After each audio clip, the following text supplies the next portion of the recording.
National championship on Monday night. Is it kicking off around? Is it still a 6:30? It's still 6:30, which has meant like 6:40, which is pretty nice. That's good. I love it. I'm good with that. I love these early games. We don't need to be holding things off until 7:30, 8 o'clock. I have a bedtime. I got to go to bed. Besides, the West Coast doesn't have a conference anymore anyway, so I guess. And now true. that most of the good West Coast schools are in the Big Ten, you're living in Central Time Zone now. They don't get our time zone. It's still the Pacific. Yeah, but you're living in our time zone. All right, I guess so. You got to deal with it. I guess so. Kelley Ford, who we have discovered this season is a great new friend of the Grum. Of course, KFord Ratings. We quoted it many times this year. Yeah. Joins us on the hotline this afternoon. Kelley, how you doing? Hey, guys, I'm doing well. Thanks for having me. And as someone who has lived in the Eastern time zone his entire life, I do believe from at least a sports watching standpoint, Central time zone is the place to be. So I can get behind that with you guys. I'm jealous of you, and I'm very pleased with the kickoff time for the national championship game. I think everyone's happy with the time zone that's further to the west because all of us here in the Central wish we were in the mountain. I love mountain. And the mountain are like, I wish I was in the Pacific.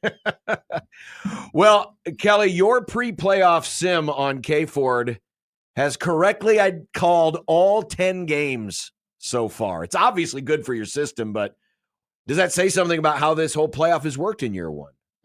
Yeah, I think it has a little bit, and I think the model's called for really only two real upsets relative to the Vegas spread. I think at the time of kick, Notre Dame was an underdog against both Georgia and Penn State, if I'm not mistaken. So, yes, the model's been 10 for 10 in the pre-CFP sim. Only two of those, though, have gone against Vegas. But still, I am pleased with the model, and the process has been the same, guys, really, since I started this. It's been awesome to see the amount of people that have gotten excited about this and shared my bracket as it's gotten game after game right. But certainly the model is going to be tested here in this one because the pre-CFP sim had Notre Dame winning that game. Of course, the current Vegas odds and my model currently favor Ohio State in the national championship. So it will be interesting to see if the pre-tournament sim can go 11 for 11. It's an uphill battle, I think, at this point. Yeah, Kelley, along those lines, I wanted to ask you about being able to improve the view of a program within such a small amount of time, right? Like in the regular season, each of these teams gave us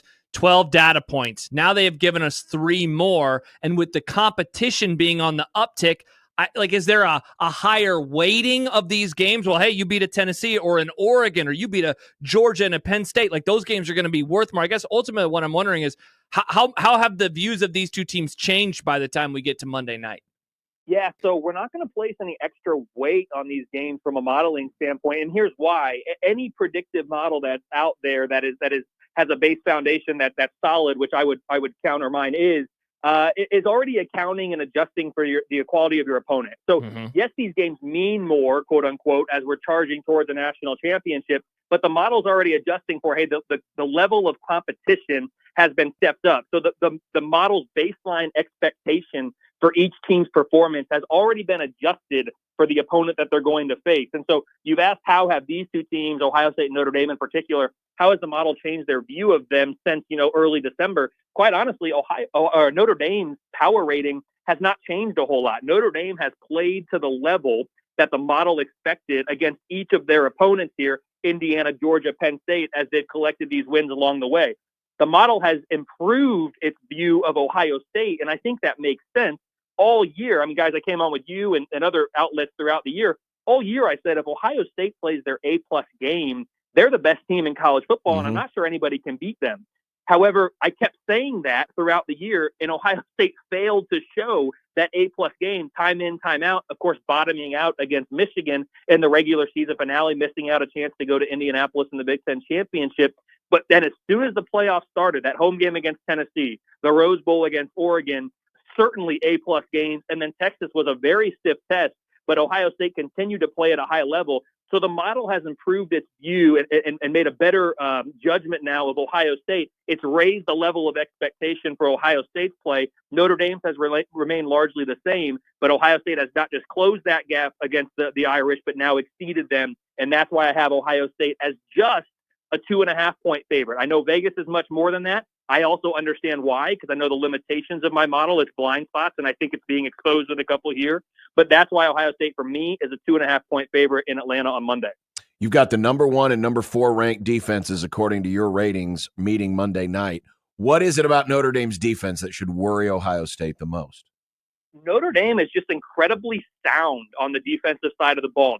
They're not flashy. They force turnovers like crazy. They're either first, second, third, somewhere in the top 5, certainly, in their turnover margin. And the points that they've scored off turnovers this year has just been remarkable. So they're just incredibly sound. They're going to bend, but they're very rarely going to break. And so this Notre Dame defense, they're very beat up, on the defensive line, even the offensive line, which that's concerning if I'm an Irish fan. But if Notre Dame can do 2 things on Monday night, win the turnover battle and win the explosive play battle, and I include, special teams in there as an opportunity for Notre Dame to shine as well on the explosive play front. If they're able to win those 2 areas, I do like Notre Dame's chances to not just remain competitive, but really have a chance to win the game outright and hoist the trophy at the end of the night. Kelley, when you look at these 2 teams, again, kind of going back, I guess, to the overall playoff and what we have seen from them so far, where has Notre Dame and Ohio State, where have they improved the most in your eyes? And where is it an area where you're saying, and again, small sample size, right? You're not building that into the model, but I wonder if there are like a recent phenomenon where you're like, yeesh, that might be a big problem for them on Monday. Well, I'll start with the positive side, and I'll start with Ohio State. Their defense has been incredible all year, ranking in the top 3, certainly, and they've been number 1 for me for the better part of the second half of the season on the defensive side of the ball. So that hasn't been a surprise. Where we've seen the improvement, of course, is the Ohio State offense, which at one point this year was, in the 10 to 15 range. They're now all the way up to number 3. And if they come out and throw a punch like they did against both Tennessee and Oregon and just jump all over Notre Dame, which I'm not forecasting, but if they're able to do that, hit those explosive plays, Jeremiah Smith goes for 5 catches and 200 yards and a couple touchdowns. I mean, that's where they've improved in the playoff. The aggressive play calling, the downfield shots that they've taken, and the playmaking ability of Jeremiah Smith. Where has Ohio State really struggled? Guys, I'll be honest. That's been hard to identify. Now they've gotten a little bit of a rock fight against Texas in that semifinal game. It looks like Ohio State might be building towards a blowout early in that game.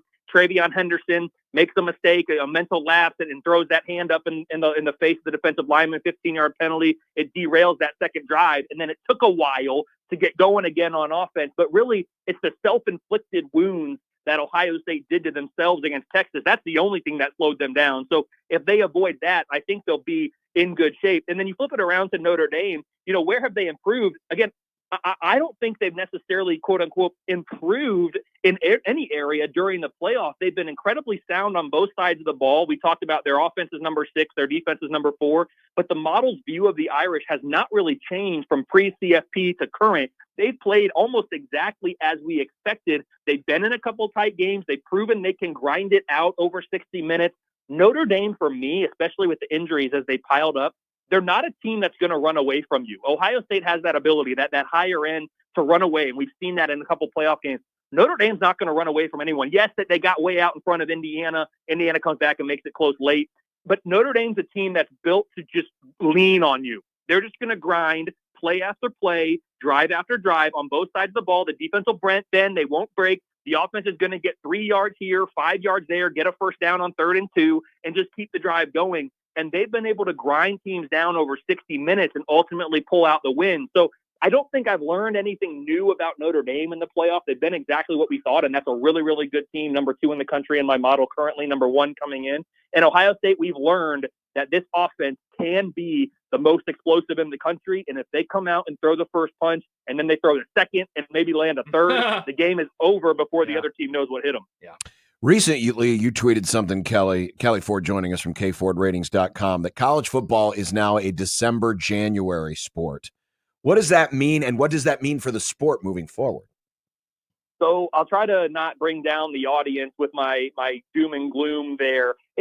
To me, it largely means that college football has been so special for so many years because it was in every single Saturday in the fall sport. And, if you lost the wrong game, that could end your national championship hopes, no matter how talented your team was. now we've gotten to a place where so much of the emphasis is placed on the national championship and to a lesser extent conference championships. But the national championship is kind of that's the goal for, half a dozen or more programs. And if they fail to meet it, it's a failure of a season. It didn't used to be that way in college football. And now it is, for better or worse. And so for me, it doesn't necessarily, quote, matter anymore. Let's use Ohio State as the example. You lost to Oregon in a massive regular season game. You lose to Michigan for the fourth time, your arch rival, the team that you make a point of, this is who we want to beat every year. Ask the Ohio State team right now, how much does that matter that you guys lost those games? I bet the answer is going to be not at all, because we have a chance to go out and accomplish our ultimate goal of winning a title, national championship on Monday night. And so for me, we've just shifted the focus of what used to make college football unique more than any other American sport or really any sport in the world was during the regular season. Every single weekend mattered. Every single game, you lose the wrong one, it could dash your dreams. Yeah, there's mulligans that were there, especially in the 4-team era, but that was it. Now, you know what? It's just get in the dance, get through. If you're a Big Ten team like a Nebraska, go 10-2 in the Big Ten. I know that's a big task. I understand that. I'm not making light of it. Go 10-2. I don't care if you lose to Iowa and you lose to, another rival. If you go 10-2 in the Big Ten, you're going to get in the playoff, and then, hey, just go out and win those games and you can still accomplish your goal. So that's really what that was meant to be. Some people took it a certain way. I didn't even put in there what my personal opinion was. It's just, this is where we are as a sport. It's the reality. It's the bed that's been made, and now we're in it. Do you think, Kelley, that tweaks to the playoff system in terms of a number one overall seed doesn't have to play, Ohio State, who is definitely not the eighth, best team in the country in round two, like tweaks to the system would maybe put a better emphasis on the regular season? Because I feel like the playoff is close to where it needs to be. I wonder if you think that would maybe push back at all against your argument. So for me, in an ideal world, I'd have a playoff of 6 teams. I think that's going to capture your teams that are deserving, that have proved over the course of a regular season plus a conference championship game that they truly deserve to have a chance to fight for the national championship. That doesn't mean you're always going to get the best team in. You look at this year, Notre Dame and Ohio State, the 2 teams left standing. Would they have made a 16 playoff? Maybe, maybe not. But to me, as long as we're going to have this 12 teams or possibly 14 or more beyond, I've said since the beginning, 2 plus years ago when this format was announced, if you have to have your AQs, fine. Currently, we have 5 AQs and 7 at-larges. Great. Determine your AQs, determine your at-larges. That's our pool of 12 teams. We now need to seed them 1 through 12. And I would see them based on deservedness, not even based on best. I would see them on deservedness, because right now, the way the bye structure is set up, you've got teams like a Boise State, like an Arizona State, who earned byes, which based on deservedness and based on the rules that are in place, yes, they qualified through the AQ path. But based on deservedness of their resume relative to the other teams in the tournament,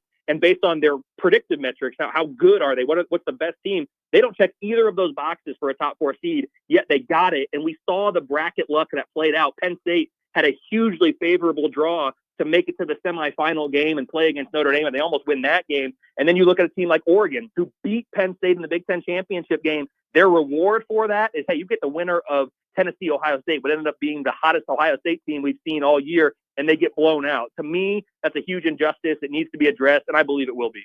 Kelley, I had to ask you about a tweet you put out yesterday, because obviously it drew some eyebrows raised here in this state. But you recently said, if I could go back and experience a college season over, or for the first time, because it happened before you were born, you would pick the 1971 Huskers, who unanimously everyone in this state believes is the greatest college football team of all time. Why would you pick the 71 Huskers? Count me among the Nebraska faithful that claim that is the best college football team to ever play the game. All guys, 2 million of us. Yeah, well, I'm joining the ranks. A couple summers ago, I completed a very intensive process. It took a lot of time. I looked at a lot of numbers, collected a lot of data, where I was able to retroactively apply a estimated, because I didn't have all the data that I need. Currently, in today's day, there's so much data available. I'm able to drill down into all these different aspects and really build a robust model. Previous years, pre-2000, pre-BCS, it's a lot harder to find data on the internet about teams, games, players, all this stuff. But based on the information I was able to obtain, I created estimated power ratings for every single team that's ever played college football at the highest level, going all the way back to 1869, the very first year that we even played a version of college football. And after I compiled that, you're talking 15,000 teams. after I compiled all that information, the number one team in my power rating set, so basically how dominant was any given team relative to the rest of the field in any given year, my number one power rated team all time was 1971 Nebraska. And it's pretty easy to understand why. You look at the schedule that team played, and yes, the game of the century against Oklahoma was a close game, and Nebraska, wins it in the end, and it's an all-time classic. People still talk about it. But you look at the other teams, especially Colorado, Alabama, just to name a couple. These are two teams that also finished, along with Oklahoma and Nebraska, in the top 4 of the AP. Nebraska wipes the floor. I mean, this Nebraska team in 1971 not only is one of the best teams, if not the best team, is what I would argue, of all time. They played one of the most difficult schedules of any team that's even in the conversation for being the best all time in college football. So, yes, count me among those that believe 1971 Nebraska is the best team to ever lace them up. And if I could go back and view one single team's season of any previous year, I would pick 1971 Nebraska, because I want to see for myself how dominant that team was on a week-in, week-out basis. And, of course, the game of the century everyone wants to see. Kelley Ford, KFord Ratings. Kelley, great conversation. We've really appreciated you having you on this season, and we look forward to everything you'll do next year.